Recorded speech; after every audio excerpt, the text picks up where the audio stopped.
Hello అండి, కొంచెం subscribe చేసుకోండి. ఇంకా సీరియల్లో సుమిత్ర ఇంకా దీప మాట్లాడుతూ ఉంటారు. సుమిత్ర దీపతో కూరగాయలన్నీ వేసి సాంబార్ పెట్టు అని అంటది. అప్పుడు దీప అలాగేనమ్మా అని అక్కడ నుండి వెళ్తూ ఉంటే సుమిత్ర పిలిచి టిఫిన్ చేసావా అని అడుగుతుంది. అప్పుడు దీప చేశానమ్మా అని అంటే సుమిత్ర నిజం చెప్పు, నిజం చెప్తున్నావా అబద్ధం చెప్తున్నావా అని అడుగుతుంది. అప్పుడు దీప మీతో అబద్ధం చెప్తానా అమ్మా అని అంటది. అబద్ధం చెప్పడమే నీకు అలవాటు కదా, అదే నీ జీవితంగా మారిపోయింది. ఇప్పుడు నువ్వు అబద్ధాన్ని నిజం అనుకునే భ్రమలో ఉన్నావు. నువ్వు టిఫిన్ చేసావా అని ఎందుకు అడుగుతున్నానో తెలుసా అని దీపాన్ని అడుగుతుంది. ఈ రోజు నా కూతురు గెలిచిన ఆనందంలో వస్తుంది. నేను నా కూతురుతో కలిసి భోజనం చేస్తున్నప్పుడు, ఆనందంతో ప్రేమగా ముద్ద పెడుతున్నప్పుడు నువ్వు కళ్ళు తిరిగి పడిపోతే మాకు ఇబ్బందిగా ఉంటుంది. నాకు ఇంకో భయం కూడా ఉంది దీప. నా కూతురు జీవితంలో ఏ ఆనందం వచ్చినా నువ్వు తట్టుకోలేవు. దాన్ని ఏదో ఒక రకంగా పాడు చేయడానికే ప్రయత్నిస్తూ ఉంటావు. ప్లీజ్ దీప, నన్ను ఈ ఒక్క పూటైనా నా కూతురుతో కడుపు నిండా తిననివ్వు అని అంటది. అప్పుడు దీప బాధపడుతూ కళ్ళల్లో నీళ్ళు తెచ్చుకొని అలాగేనమ్మా, మీ ఆనందానికి నేను ఏనాడు అడ్డురాను అని చెప్పి అక్కడ నుండి వెళ్ళిపోతుంది. బాధతో స్టెప్స్ దిగుతూ ఉంటుంది దీప. అక్కడికి పారు హలో అని చెప్పి దీప నాపి, ఎంతసేపు సేవలు సుమిత్రకేనా, ఏ మమ్మల్ని పట్టించుకోవా అని అంటది. అప్పుడు దీప ఉండండమ్మా వస్తాను అని అంటది. వెళ్ళి బంగాళాదుంపలు తీసుకొని వస్తుంది పచ్చివి. చెప్తే కానీ ఎవ్వరు ఏ పని చేయడం లేదు అని పారు సోఫాలో కూర్చుంటుంది. దీప తెచ్చి ఆ బంగాళదుంపలు ఇస్తుంది. తినండమ్మా అని అంటది. ఏంటి ఇది అని అడుగుతుంది. బంగాళదుంపలమ్మా అని అంటే, ఏదైనా కారం కారంగా పెట్టొచ్చు కదే, నాలుక కారం తగిలి చాలా రోజులైంది అని అంటే, మీకు ఇదే పెట్టమన్నారమ్మా అని దీప అంటది. అయితే బయట ఉన్న ఎండగడ్డి తీసుకొచ్చి పెట్టవే అని అంటది. గడ్డి తినకూడదమ్మా అని అంటది. మరి ఏం చేయాలి అని పారు అడిగితే, జ్యూస్ చేస్తాను తాగండి అని తీసుకురావడానికి వెళ్తుంది. ఆగు ఆగు అని పారు గడ్డితో జ్యూసా అని అంటే దీప అవునమ్మా అంటది. అప్పుడు పారు నేనేమన్నా గొర్రెనా బర్రెనా? వెంటనే దీప అవన్నీ గడ్డి తినే ఆవులు గేదెలు గొర్రెలు అన్ని గడ్డి తినే బలంగా ఉంటాయని మా బావ చెప్పిండమ్మా అని అంటది. అప్పుడు పారు నువ్వు మీ బావ తినండి అని అంటది. అప్పుడు దీప మాకు షుగర్ రాలేదు కదమ్మా అని అంటది. వెంటనే పారు పాపాలు చేసే వాళ్ళకి ఏ రోగాలు రావే అని అంటే, దీప పాపాలు చేసే వాళ్ళకి అన్ని రోగాలు వస్తాయంటమ్మా అని అంటది. వెంటనే పారు నువ్వు అనేది నన్నే కదా అని అంటే, అప్పుడు దీప లేదమ్మా గుళ్ళో పూజారి గారు చెప్పారు అని అంటది. వెంటనే పారు చెప్పింది పూజారి గారే కానీ నీ ఇన్నర్ ఫీలింగ్ అదేనే అని అంటది. అప్పుడు దీప నాకు ఏ ఫీలింగ్స్ లేవమ్మా, ముందు మీరు ఈ దుంపలు తినండి అని ఇస్తుంది. అప్పుడు పారు తింటానమ్మా తప్పుతుందా అని తీసుకుంటుంది. అప్పుడు దీప అక్కడ నుండి వెళ్తా ఉంటే పారు ఆగు అని అంటది. అప్పుడు దీప ఇంకా ఏం కావాలమ్మా అని అడుగుతుంది. వెంటనే పారు నాకు ఒక డౌటు, ఇంత సదుపాయాలు ఉన్న మేమే భవిష్యత్తు ఏంటా అని ఆలోచిస్తుంటే దమ్మడి ఆదాయం లేని మీరు ఎట్లా బతుకుతున్నారమ్మా అన్న. ఒక పూట అంటే మా ఇంట్లో ఎలాగో తినేస్తారనుకో, రెండో పూట అయినా మీ ఇంట్లో తినాలి కదా అని అంటది. అసలు మీరు ఏ ధైర్యంతో బతుకుతున్నారు అని అంటది. అప్పుడు దీప వెంటనే మా బావ ఉన్న ధైర్యంతో అని సీరియస్గా అంటది. పారుకి దిమ్మ తిరిగిపోతుంది. మీకేమన్నా కావాలంటే మా బావని అడగండి, ఎలా పోషిస్తున్నాడో చెప్తాడు అని చెప్పి దీప అక్కడి నుండి వెళ్ళిపోతుంది. అప్పుడు పారు పొగరు దీని ఇంటి పేరు అనుకుంటా, అది వంటి నిండా ఉంది, ముందు నా మనవరాల్ని సాధించుకురాని తర్వాత మీ అందరి సంగతి చెప్తాను అని అంటది. అటు కార్తీక్ జోష్న వాళ్ళ నాన్నగారు తాతగారు కార్ దగ్గరికి వెళ్తారు. కార్తీక్ నువ్వు ఇక్కడే ఉండు అని దశరథ్ అంటాడు. అప్పుడు జోష్న వాళ్ళ తాతగారు వాడిని ఇక్కడే ఉండనీరా అని అంటాడు. నాకేం టెన్షన్ లేదు, నేను కార్ డ్రైవ్ చేయగలను, మనం ఇద్దరం పోదాం నాన్న, కార్తీక్ని ఇక్కడే ఉంచుదాం అని అంటాడు. ఎందుకురా అంటే నా భయమంతా జోష్న గురించే, పైగా ఆ వైరా ఇక్కడే ఉన్నాడు, ఎవరో ఒకరు ఇక్కడ ఉండడం మంచిది, కార్తీక్ కార్కి ఇవ్వు అని చెప్పి పదన్ నాన్న అని అక్కడ నుండి వాళ్ళిద్దరు వెళ్ళిపోతారు. కార్తీక్ ఉండిపోతాడు వేలంపాట దగ్గర. అప్పుడు కార్తీక్ తనలో తాను ఉన్నట్టుండి ఈ ఫుడ్ సెక్యూరిటీ వాళ్ళు రైడ్కి రావడం ఏంది, దీంట్లో వైరా పాత్ర ఏమైనా ఉందా, లేకపోతే జోష్న ఇలా చేసిందా అని అనుకుంటూ ఉంటాడు. ముందైతే వేలంపాట దగ్గరికి వెళ్తాము అని వెళ్తాడు. అప్పుడే అక్కడ పాట స్టార్ట్ అయిపోతుంది. వేలం పాట పాడే అతను కంపెనీ వాళ్ళ పాట 5 కోట్లు ఒకటేసారి అని అంటాడు. అప్పుడు వేరే అతను 6 కోట్లు అంటాడు. వెంటనే వైరా 7 కోట్లు అంటాడు. జోష్న 8 కోట్లు అంటది. ఆ వేలం పాట పాడే అతను జోష్న గారి పాట 8 కోట్లు అంటాడు. కార్తీక్ వెనకాల నిలబడి చూస్తూ ఉంటాడు. వెంటనే వైరా 9 కోట్లు అంటాడు. అప్పుడు జోష్న వెంటనే 10 కోట్లు అంటది. వెంటనే పాట పాడే అతను జోష్న గారి పాట 10 కోట్లు అని అంటాడు. అప్పుడు కార్తీక్ తనలో తాను వీళ్ళు పాట పాడుతున్నారా లేకపోతే నెంబర్లు చెప్తున్నారా, 10 కోట్లు అంటే ఎడ్జ్లో ఉన్నాం అని అనుకుంటూ ఉంటాడు. అప్పుడు వైరా 11 కోట్లు అని అంటాడు. పాట పాడే అతను వైరా గారి పాట 11 కోట్లు ఒకటోసారి అనేసరికి కార్తీక్ తనలో తాను నో డౌట్ వీడికి ప్రాపర్టీ వాల్యూ తెలియదు అనుకుంటా. అంకల్ అనుకుంటాడు ది ప్రాపర్టీ వాల్యూ 10 కోట్లే అని అనుకుంటాడు. వెంటనే జోష్న 12 కోట్లు అంటది. అరే 11 లాస్ అనుకుంటే ఈమె 12 అంటుంది ఏంటి? అందుకోసమే మావే నన్ను ఇక్కడే ఉండమన్నారు అని తనలో తను అనుకుంటూ ఉంటాడు కార్తీక్. వైరాతో తన పిఏ ఆవిడ శివనారాయణ గారి మనవరాలు, ఆవిడతో మీరు పెట్టుకోకండి పంతానికి పోయి అని అంటాడు. అప్పుడు వైరా నేను పాటను ఆపేస్తే ఆ పిల్ల కుంకం చూసి భయపడినట్టు అవుతుంది అని వెంటనే 13 కోట్లు అంటాడు. అప్పుడు కార్తీక్ తనలో తాను జోష్న పాడదులే ఇప్పుడు అని అనుకుంటాడు. వెంటనే జోష్న 14 కోట్లు అని అనేస్తుంది. వెంటనే వేలం పాట పాడేవాడు జోష్న గారి పాట 14 కోట్లు అని అంటాడు. అప్పుడు వైరా వాళ్ళ పిఏ అమ్మాయి తగ్గదని అన్నాను కదండి అని అంటాడు. అప్పుడు వైరా నేను కూడా తగ్గను అని చెప్పి చెప్తాడు. అప్పుడు కార్తీక్ తనలో తాను ఒరే ఎవరో ఒకటి తగ్గను రా, ఆల్రెడీ నష్టం 4 కోట్లకు చేరిపోయింది, ఈ విషయం వీళ్ళకి అర్థమవుతుందో లేదో అని అనుకుంటుంటాడు. అప్పుడు జోష్న పిఏ వచ్చి మేడం ఇంతకు మించి పాడితే మీకే నష్టం అని అంటది. అప్పుడు జోష్న మీరు వచ్చింది వేలం పాట పాడడానికి, నాకు సలహాలు ఇవ్వడానికి కాదు అని అంటది. వెంటనే కార్తీక్ నేను చెప్పాలనుకున్న మాటలు ఆవిడ చెప్పింది, మన తింగరబుచ్చి వినదు కదా అని అనుకుంటాడు. వేలం పాట పాడే అతను జోష్న గారి పాట 14 కోట్లు ఒకటోసారి అనగానే కార్తీక్ ఎవడో ఒకటి పాడండి రా, మమ్మల్ని సేవ్ చేయండి రా అని అనుకుంటూ ఉంటాడు. వెంటనే వైరా 15 కోట్లు అని అంటాడు. అప్పుడు కార్తీక్ అమ్మయ్య వీణైతే ఖచ్చితంగా దిష్టి చేయాలి, సేవ్ చేసిండు అని అనుకుంటాడు. వెంటనే జోష్న 16 కోట్లు అంటది. కార్తీక్ షాక్ అయిపోతాడు. 16 కోట్ల నాశనం, సర్వనాశనం అనుకుంటుంటాడు. వెంటనే వైరా 18 కోట్లు అని అంటాడు. అప్పుడు కార్తీక్ నీకు గుడి కట్టేయచ్చు, ఈయన దేవుడి రూపంలో నా చిన్న మరదల్ని సేవ్ చేస్తున్నాడు, అది ఈ అమాయకురాలకి అర్థం కావట్లేదు అని అనుకుంటాడు. వెంటనే జోష్న 19 కోట్లు అని అంటది. అప్పుడు కార్తీక్ 19 కోట్ల ఏంట్రా ఇది, జోష్న కోట్లంటే మావయ్య వేసుకునే కోట్లు అనుకుంటుందా ఏంటి అని అనుకుంటాడు. జోష్న తనలో తాను నన్ను దాటి పాడే దమ్ము ఇక్కడ ఎవ్వరికీ లేదు, ఏదైనా నేను అది నాది అనుకుంటే అది నాదే వైరా అని తనలో తాను అనుకుంటూ ఉంటుంది. వెంటనే కార్తీక్ ఇప్పుడు నేనేం చేయాలి అని అటు ఇటు చూస్తూ ఉంటాడు, కంగారు పడుతూ ఉంటాడు. ముందే వెళ్ళిపోయి ఉంటే బాగుండు, కానీ నేను చెప్పేది జోష్న వినదు కదా అని అనుకుంటూ ఉంటాడు. అప్పుడు వైరా వాళ్ళ ఫ్రెండ్ ఇక మనం ఆగిపోతే మంచిది అని అంటాడు. అప్పుడు వైరా దశరథ్ కూతురు చేతిలో నేను ఓడిపోవాలా, అది నాకు చావుతో సమానం అని అంటే వేరే అతను కొంటారా అని అంటాడు. అప్పుడు చావు దెబ్బ కొడతాను అని వైరా అంటాడు.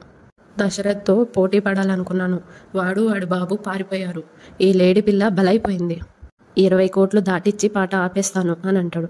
అప్పుడు వాళ్ళ ఫ్రెండ్ ఓడిపోతే చావుతో సమానం అని అన్నావుగా అని అంటాడు. అప్పుడు వైరా కొన్నిసార్లు ఓడిపోవడం కూడా గెలిపే అని అంటాడు. జోష్న వైపు చూస్తాడు. అప్పుడు జోష్న వైరా ముఖంలో ఓటమి కనిపిస్తుంది అని తనలో తను నవ్వుకుంటూ ఉంటుంది. వేలం పాట పాడే అతను జోష్న గారి పాట 19 కోట్లు అని అనగానే వైరా 20 కోట్లు అని అనేస్తాడు. వెంటనే కార్తీక్ ఎస్, ఈ వైరాగాడి టార్గెట్ ఏంటో ఇప్పుడు నాకు అర్థమైంది, జోష్న గ్రూప్ ఆఫ్ ఇండస్ట్రీకి కోలుకోలేని నష్టం తేవాలనుకుంటున్నాడు, వీడు చాలా స్ట్రాటజీగా ముందే జోష్నని రెచ్చగొట్టాడు, మన మేడం గారికి ఈ సంగతి తెలియదు కదా, రెచ్చిపోయింది, ఇక ఇది ఇక్కడితో ఆపేయాలి, లేదంటే మళ్ళీ పాడుతుంది, ఇక వీడు ఆపేస్తాడు అని అనుకుంటాడు. వెంటనే జోష్న నువ్వు 20 అంటే నేను భయపడి వెనకడుగు వేస్తాను అనుకుంటావా అని వైరాని చూసుకుంటూ అనుకుంటుంది. అప్పుడు వైరా జోష్న వైపు చూస్తూ నువ్వు వెనకడుగు వేయవని నాకు తెలుసు జోష్న, ఈ 20 కోట్లు దాటిచ్చి నేను సైలెంట్గా ఉంటాను, నువ్వు పూర్తిగా మునిగిపోతావు అని నవ్వుకుంటూ ఉంటాడు. వేలం పాట పాడే అతను వైరా గారి పాట 20 కోట్లు ఒకటోసారి అని అంటే వెంటనే వైరా హలో సార్, మీరెంత లెక్క పెట్టినా ఇక్కడ నా పాటను దాటి పాడేవాళ్ళు ఒక్కళ్ళు కూడా లేరు అని అంటాడు. వెంటనే కార్తీక్ వీడు రెచ్చగొడుతున్నాడు, జోష్నని ఎలాగైనా ఆపాలి అని టెన్షన్ పడుకుంటూ బయటకెళ్ళి ఫోన్ తీసుకొని జోష్నకు కాల్ చేస్తాడు. ఇటు వైరా జోష్నని రెచ్చగొడుతూ ఉంటాడు, నా పాటే ఖాయం చేసేయండి, కొంతమంది మాటల వరకే చేతలు చేతగావు, వైరా తుఫాన్ కొండల్ని కూడా కిందకి దించగలడు అని అంటాడు. అప్పుడు వేలం పాట పాడే అతను వైరా గారి పాట 20 కోట్లు అని అనేసరికి జోష్న నా పాట అని చేయలేపేలోపు జోష్నకు ఫోన్ వస్తుంది. జోష్న ఫోన్ ఎత్తి షాక్ అయి నిలబడి బయటకు వెళ్ళిపోతుంది. నువ్వే గెలిచావు అనుకుంటూ వెళ్ళిపోతుంది. అప్పుడు వైరా అరే వెళ్ళిపోతుంది ఏంట్రా అని వాళ్ళ పియ్యతో అంటాడు. నాకు అదే అర్థం కావట్లేదు సార్ అని అంటాడు. వెంటనే వేలం పాట పాడే అతను వైరా గారి పాట 20 కోట్లు మూడోసారి అని అనగానే అందరూ క్లాప్స్ కొడతారు. వేలం పాటలో 20 కోట్లకి ఈ హోటల్ని మీరే దక్కించుకున్నారు సార్, కంగ్రాచులేషన్స్ అంటాడు. అప్పుడు వైరా దశరథ అని గట్టిగా సీరియస్గా పిడికిలు బిగించి చిరాకు పడుతూ ఉంటాడు, సీరియస్ అవుతూ ఉంటాడు. బయట కార్తీక్ నిలబడి ఉంటాడు. జోష్న కంగారుగా వెళ్తూ కార్తీక్ని గుద్దేస్తుంది. నువ్వు ఇక్కడ ఉన్నావేంటి అని అంటది. అప్పుడు కార్తీక్ డాడీతో ఎందుకు వెళ్ళలేదు అని అడుగుతుంది. అప్పుడు కార్తీక్ కంపెనీని కాపాడడానికి అని అంటాడు. అప్పుడు వెంటనే జోష్న అంటే ఈ ఫోన్ కాల్ అని అంటే కార్తీక్ నేనే చేయించాను. జోష్న సీరియస్గా చూస్తుంది. అటు కాశీ వాళ్ళ అత్తయ్య గారిని కాఫీ ఇవ్వమని అడగాల వద్దా అని ఆలోచించుకుంటూ ఉండి మళ్ళీ వెళ్ళిపోతాడు లోపలికి. అది శ్రీధర్ గమనిస్తాడు. శ్రీధర్ సోఫాలో కూర్చుంటాడు. అప్పుడు వాళ్ళ ఆవిడ వచ్చి ఏమండి కాఫీ తీసుకోండి అనేస్తాడు. అప్పుడు స్వప్న ఎక్కడా అని అడుగుతాడు. ఏమండి రూమ్లో ఉందనుకుంటా అని అంటది. స్వప్న అని పిలుస్తాడు. అప్పుడు స్వప్న అక్కడికి వస్తుంది. స్వప్న ఈ కాఫీ తీసుకెళ్ళి మీ ఆయనకి ఇవ్వు అని అంటాడు. వెంటనే స్వప్న కాఫీ ఏం అడగలేదే అని అంటది. అప్పుడు శ్రీధర్ ముందెళ్ళి ఇచ్చిరా ఇగో అని సీరియస్గా అంటాడు. స్వప్న వాళ్ళ అమ్మ ఏమైందండి అని అంటే స్వప్న రాని చెప్తాను అని అంటాడు. స్వప్న తీసుకెళ్ళి కాశీకి ఇస్తుంది. ఏమండి కాఫీ తీసుకోండి అని. వెంటనే కాశీ థ్యాంక్స్ నేనే అడుగుదాం అనుకున్నాను అని అంటాడు. ఇక స్వప్న అక్కడి నుండి వాళ్ళ అమ్మ వాళ్ళ దగ్గరికి వెళ్ళిపోతుంది. స్వప్న వాళ్ళ నాన్న కాఫీ ఇచ్చావా అని అంటే ఇచ్చాను అంటది. ఏమన్నాడు అని శ్రీధర్ అడుగుతాడు. వెంటనే స్వప్న థ్యాంక్స్ చెప్పి నేనే కాఫీ అడుగుదాం అనుకున్నాను అని చెప్పాడు అని అంటది. అప్పుడు వాళ్ళ నాన్న కావేరి నేను రోజుకి ఎన్నిసార్లు కాఫీ తాగుతాను అని అంటే 4 సార్లు అని అంటది. వెంటనే శ్రీధర్ ఆ 4 సార్లు అడిగితేనే ఇస్తావా అడగపోయినా ఇస్తావా అని అంటాడు. అప్పుడు వెంటనే స్వప్న వాళ్ళమ్మ అడగకుండానే ఇస్తాను అని అంటది. వెంటనే స్వప్న మీరు చెప్పాలనుకున్నది ఏదో నాకు అర్థమైంది నాన్న అని అంటది. అప్పుడు వాళ్ళ నాన్న అర్థమైతే అడగకుండానే ఇస్తావు అడిగే అవసరం రానియవు అని అంటాడు. వెంటనే స్వప్న నేనేం ఖాళీగా లేను నాన్న, మార్నింగ్ న్యూస్ పేపర్లో కొన్ని కంపెనీస్లో జాబ్స్ ఉన్నాయని యాడ్ ఇచ్చారు, వాళ్ళకి కాల్ చేసి డీటెయిల్స్ అడుగుతున్నాను అని అంటది.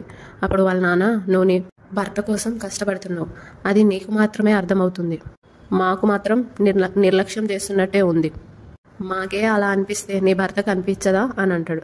అప్పుడు స్వప్న మేము ఏదైనా ఓపెన్గానే మాట్లాడుకుంటాం అని అంటది. వెంటనే వాళ్ళ నాన్న ఆ రోజులు జాబ్తోనే పోయాయి మేడం, ఇప్పుడు నీ భర్తకి జాబ్ లేదు, వచ్చిన బంధువులు కుదురుగా ఉండే చేస్తారా అంటే వాళ్ళకి అడ్డమైన విషయాలన్నీ కావాలి, నేనంటే దులిపేసుకుంటాను కానీ అల్లుడు నా టైప్ కాదు, మనసులో పెట్టుకొని బాధపడతాడు అని అనగానే స్వప్న వాళ్ళమ్మ మీతో చెప్పారా అని అంటది. అప్పుడు స్వప్న వాళ్ళ నాన్న మొహం చూస్తేనే అర్థమవుతుంది, ఇలాంటి టైంలో భార్య చేయాల్సిన పని ఏంటిదే అంటే సపోర్ట్గా ఉండి ధైర్యం చెప్పడం. అనేవాళ్ళు అంటారు, మనం అవన్నీ పట్టించుకోకుండా మన ప్రయత్నాలు మనం చేయాలి అని చెప్పాను. అవన్నీ వదిలేసి ఎవడు మానాన్ని ఎవడుంటే అల్లుడు ఇంకెంత బాధపడతాడు. పైగా అతనుకున్న అలవాట్లు అతను గుర్తు చేయడం ఏంటి, భార్యగా నువ్వు తెలుసుకోవాలి, అది నీ ధర్మం, అదే నీ బాధ్యత. అలాగని నువ్వేమీ అడుగులకు మడుగులొత్తాల్సిన పని లేదు.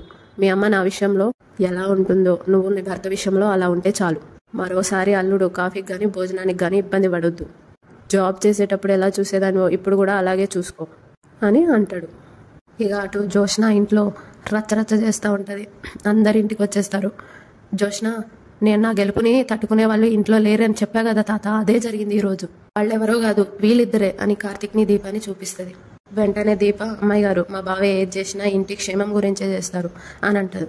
అప్పుడు జోష్న కోపంగా హ్యాండ్ బ్యాగ్ పడేసి ఏంటి ఈ ఇంటి క్షేమం కోసం చేసేది, వేలం పాట చివర్లో ఉంది, ఇంకొక ₹1,00,00,000 పెట్టానంటే ఆ రెస్టారెంట్ మా సొంతం అయ్యేది, నా కంపెనీని నష్టాల్లో నుండి బయటకు పడేయడానికి నేను ఏదైతే ప్లాన్ వేసుకున్నానో అది జరిగేది, అయినా నీతో మాట్లాడడం అనవసరం, నువ్వు చెప్పు బావా, అబద్ధం చెప్పి ఎందుకు వేలం పాట పాడనీయకుండా ఆపావు అని సీరియస్గా అడుగుతుంది. నువ్వు ఆ వైరాగాడికి అమ్ముడుపోయావా, ఎంత ఇచ్చాడు నీకు అని అడుగుతుంది. వెంటనే కార్తీక్ కోపంగా జోష్న అని అంటాడు, సారీ పెద్ద మేడం గారు, ఇదంతా ఒక ట్రాప్, నేను గనక అక్కడ అనే లోపు జోష్న నువ్వు గనక కలగ చేసుకోపోయి ఉంటే ఆ ఆస్తి మాదయ్యేది, బిజినెస్ నీకు మాత్రమే కాదు నాకు కూడా తెలుసు, నిన్ను ఇంటి దగ్గరే వద్దన్నాను, మా తాతే నా మాట వినలేదు, ఇప్పుడు మీరేం సమాధానం చెప్తారో చెప్పండి అని వాళ్ళ నాన్నని తాతని అడుగుతుంది జోష్న. వెంటనే కార్తీక్ పెద్ద సార్ గారు మీరైనా నేను ఎందుకు చేశాను అని అనగానే జోష్న వాళ్ళ తాత ఇక చాలు ఆపరా, అసలు నువ్వెవడివిరా నా మనవరాలకి అబద్ధాలు చెప్పి పాట ఆపడానికి, పాపం తనేదో వేలం పాటలో రెస్టారెంట్ దక్కించుకొని తను ప్రూవ్ చేసుకోవడానికి ట్రై చేస్తుంటే నువ్వెవడివిరా ఆపడానికి, అంటే బిజినెస్ గురించి మాకు తెలియదా, నీ దగ్గర మేము పాఠాలు నేర్చుకోవాలా, నీలాంటి వాళ్ళు ఈ ఇంట్లో ఉండడానికి వీల్లేదు, జోష్న నువ్వు వెళ్ళి ఆ అగ్రిమెంట్ తీసుకురా అని అంటది. సారీ అంటాడు. జోష్న తాత అని అనగానే నీ విషయంలో ఇంత తప్పు చేశాడుగా, నేను ఇంకా క్షమించను వీడిని, ముందు వెళ్ళి అగ్రిమెంట్ తీసుకురాపో అని అంటాడు. వెళ్ళు అని సీరియస్గా అంటాడు. అప్పుడు షాక్ అయ్యి వెళ్తూ ఉంటుంది జోష్న. కార్తీక్ ఇంకా దీప షాక్ అవుతూ ఉంటారు. పారు లోపల లోపల నవ్వుకుంటూ ఉంటుంది. సుమిత్ర కూడా షాక్ అయితే చూస్తూ ఉంటుంది. సుమిత్ర, నా కూతురు జీవితంలోకి ఏ సంతోషాన్ని వీళ్ళు రానియరు అని కార్తీక్ని దీపాన్ని చూసుకుంటూ అంటుంటుంది. అది మాత్రం నాకు బాగా అర్థమవుతుంది అని అంటది. వెంటనే పారు, జోష్న పాట పాడకుండా ఆపాలని దీపే కార్తీక్కి చెప్పుంటది సుమిత్ర అని అంటది. వెంటనే కార్తీక్, పారు అని సీరియస్గా అంటాడు. అప్పుడు జోష్న వాళ్ళ తాతగారు, నీకెందుకు రా నోరు లేస్తుంది, మీ భార్యాభర్తలు ఇద్దరు కలిసి ఇన్నాళ్ళు మాకు చేసిన మంచి చాలు అని అంటాడు. జోష్న ఆ బాండ్ పేపర్స్ తీసుకొని వస్తుంది అక్కడికి. అగ్రిమెంట్ ఇలా ఇవ్వు అని శివనారాయణ తీసుకొని కార్తీక్ చేతిలో పెట్టి, పోరా అని అంటాడు. నీ భార్యను తీసుకొని బయటికి వెళ్ళిపో అని అంటాడు. వెంటనే జోష్న, తాత అది అని అంటది. అప్పుడు వాళ్ళ తాత, వీడు తప్పు చేశాడా లేదా అని అంటాడు. అప్పుడు జోష్న, చేశాడు అని అంటది. అప్పుడు వాళ్ళ తాత, దశరథ ఇలాంటి వాళ్ళని ఊరికే వదిలేయాలా అని అంటాడు. అప్పుడు దశరథ, వదలకూడదు నాన్న అని అంటాడు. అప్పుడు శివనారాయణ, నువ్వు చెప్పు జోష్న, ఊరికే వదిలేయాలా అని అంటాడు. అప్పుడు జోష్న, వదలకూడదు తాత అని అంటది. మరేం చేయాలి అని అడుగుతాడు. వెంటనే జోష్న మెడ పట్టుకొని బయటకు గెంటేయాలి అని అంటది. అంతటితో ఈరోజు ఎపిసోడ్ అయిపోతుంది.